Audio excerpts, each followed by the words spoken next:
Good morning, friends. Welcome in the video of Till Technical Academy for Basic of Electricity. Friends, I hope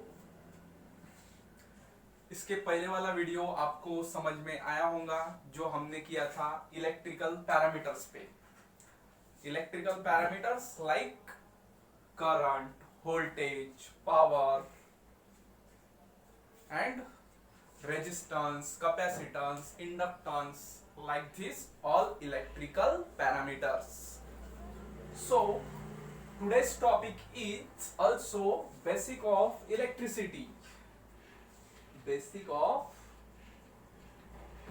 electricity.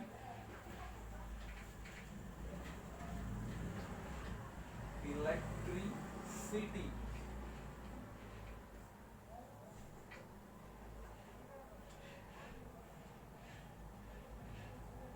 So friends,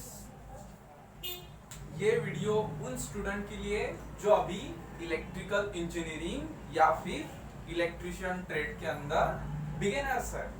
ये video उन लोगों के लिए है जो अभी फर्स्ट ईयर या फिर सेकंड ईयर के स्टूडेंट है।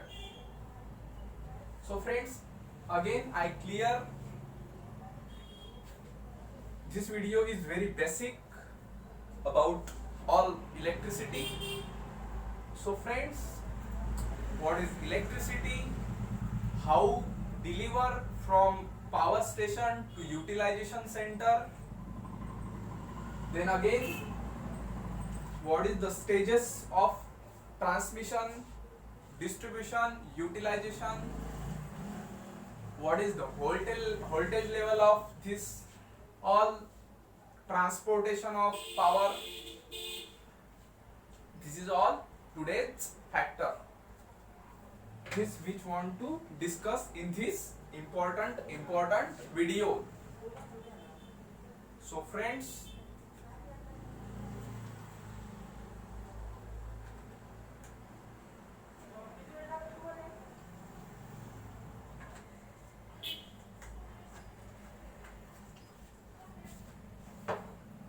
आपको क्या लगता है फ्रेंड्स, ये जो पावर है, ये पावर कहाँ दूर पे तो भी जनरेट हो रही है with the help of coal, nuclear power और हाइड्रो इलेक्ट्रिक पावर और renewable energy like solar power, wind power, tidal energy power. Lots of sources we can generate this power जो अब हमारे घर में इस्तेमाल करते हैं। तो first one is the basic source of power generation is coal. With the help of coal in India, power near about 60 to 70% power generate with the help of coal, and we know all about coal. सबको पता है friends, कोयला, with the help of कोयला हम power generate करते हैं। और बात की जाए हमारे अगर महाराष्ट्र की, तो महाराष्ट्र में सबसे बड़ा कोल माइंस कहाँ पे है? चंद्रपुर में है। और वहां पे हमारे महाराष्ट्र का टीपीएस इंस्टॉल किया गया है, सबसे बड़ा है, सबसे ज्यादा कैपेसिटी वाला टीपीएस, थर्मल पावर स्टेशन। कहाँ पे है फ्रेंड्स ये टीपीएस? ये है चंद्रपुर सिटी।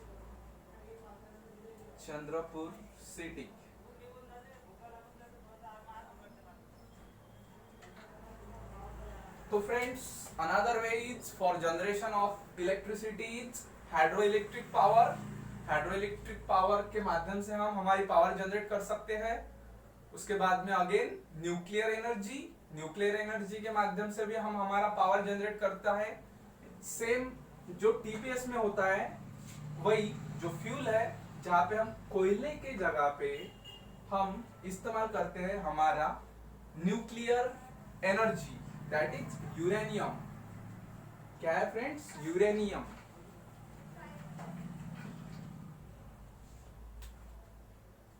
यूरेनियम का हम as a fuel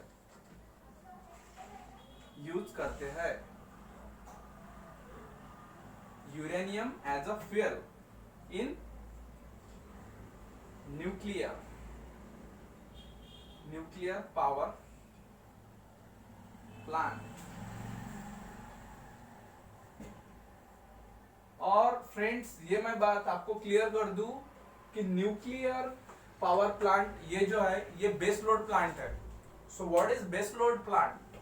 so base load plant is nothing but the which plant which have capacity for run the operation 24/7. 24/7 means continuous operation, जो without obstacle power continuous generate करता है उसको बोलते हैं हम base load plant. For example अगर बात की जाए हाइड्रो इलेक्ट्रिक पावर प्लांट की, तो उसके अंदर हम कंटिन्यूअस 12 महीने जनरेशन कर नहीं सकते। Because what? क्यों? बिकॉज सबको पता है बारिश नियर अबाउट 3 से 4 महीने अच्छी चलती है, उसके बाद में बारिश रुक जाएंगी। Because every season is for 4 month. So मान लीजिए 4 महीने बारिश हो गई और 4 महीने के बाद में जो डैम के अंदर जो प्रेशर रहेगा और एट मैक्स ज्यादा से ज्यादा 1 से 1.5 महीना रहेगा, यानी नियर अबाउट सिर्फ हमको जो प्रेशर मिलेगा डैम से वो ज्यादा से ज्यादा 5 से 5.5 महीने ही मिलेगा।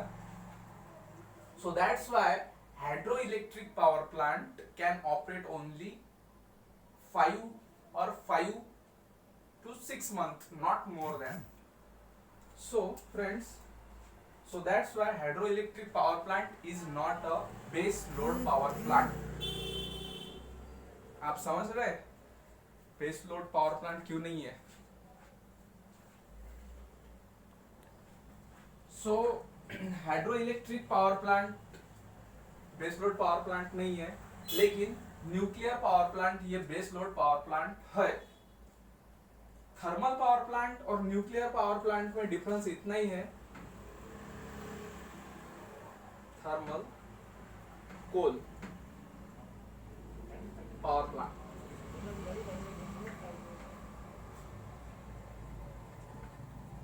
Thermal coal power plant and nuclear power plant में फ्रेंड्स सिर्फ डिफरेंस इतना है, यहाँ पे कोल के जगह पे हम हमारी न्यूक्लियर एनर्जी इस्तेमाल कर रहे हैं, दैट इज यूरेनियम। ये दोनों में का सबसे बड़ा डिफरेंस समझ रहे?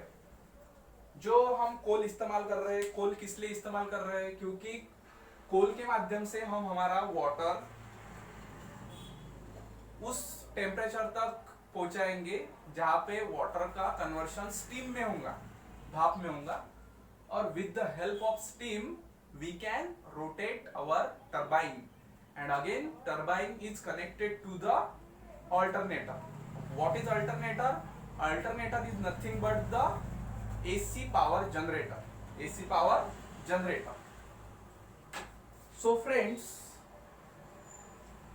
यहाँ पे न्यूक्लियर पावर प्लांट में कोल का काम यूरेनियम एनर्जी कर रही, और with the help of uranium same हम पानी का कन्वर्शन स्टीम में कर रहे, और बाकी remaining process same as per coal power plant, that is TPS coal base.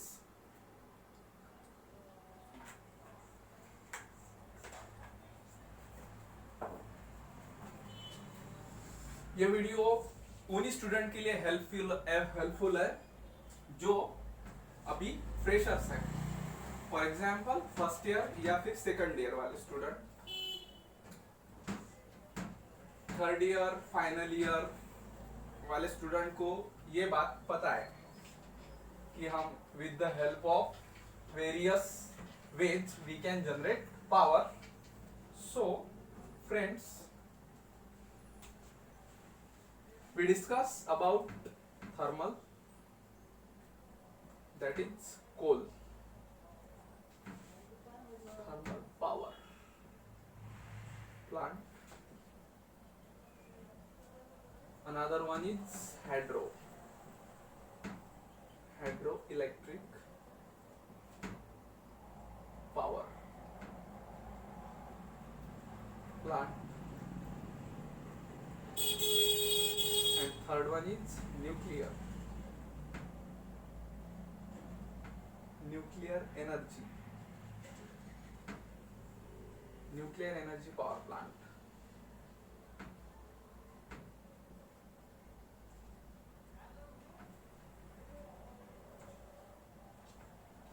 So thermal coal based power plant is too much responsible of generation of power in India, because availability of coal in India in nowadays is sufficient, because we have no technology of nuclear energy, because high skill required for this handling of nuclear energy. We know all, because we have no boiler technology. So boiler or this fusion control reaction technology we have not. So हम basically ये दो इस पे काफी dependable है, thermal power plant and hydro electric power plant, and another is renewable energy like wind energy,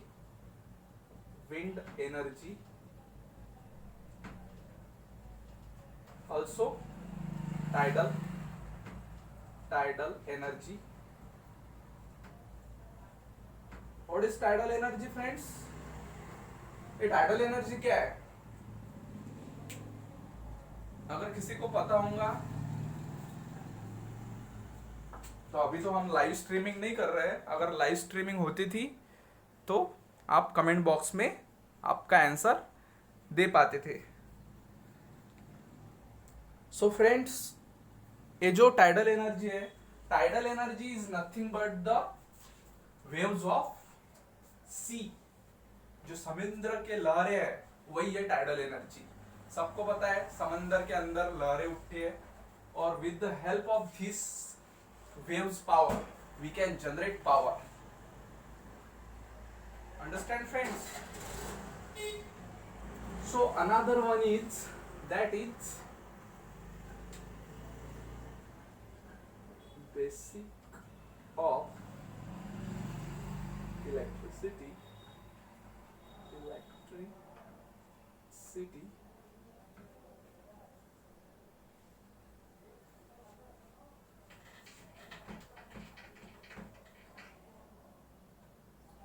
friends. देखिए अभी हमारे पास टाइम नहीं है. 6th वाला है, we know all about this power, that is solar power plant. Very futuristic and too much important plant. And another one is diesel power plant. Diesel power plant, solar power plant. So friends, thermal power plant, hydroelectric power plant, nuclear energy power plant, wind energy power plant, tidal energy power plant, solar power plant, diesel power plant. These are all power plant which have responsible for our electricity we use in India.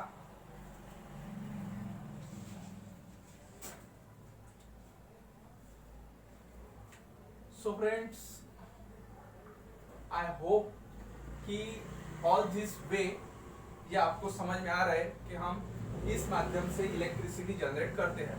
अब ये जो wind energy है, wind energy के माध्यम से हम कैसी power generate करते हैं? तो देखिए फ्रेंड्स, एक जनरेटर है, एक ऑल्टरनेटर है. ऑल्टरनेटर का शाफ्ट को 3 ब्लेड्स है.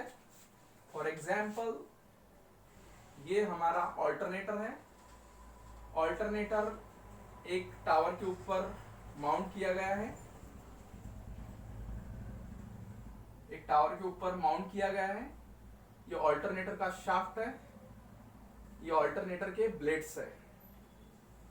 जनरली थ्री ब्लेड्स रहते हैं, सो हम भी यहाँ पे 3 ही ब्लेड्स दिखाएंगे, 4 ब्लेड्स हम भी नहीं दिखाएंगे, ठीक है, only 3 blades, that is 3 blades, okay. और ये इसका रोटेशन, और ये जो है ये है हमारा alternator, that is AC power, ठीक है फ्रेंड्स। ये wind energy, with the help of this alternator shaft is rotate by these blades and shaft is part of alternator, so that's why alternator can generate AC power with the help of this wind flow. So friends, I hope आपको ये video समझ में आया होगा।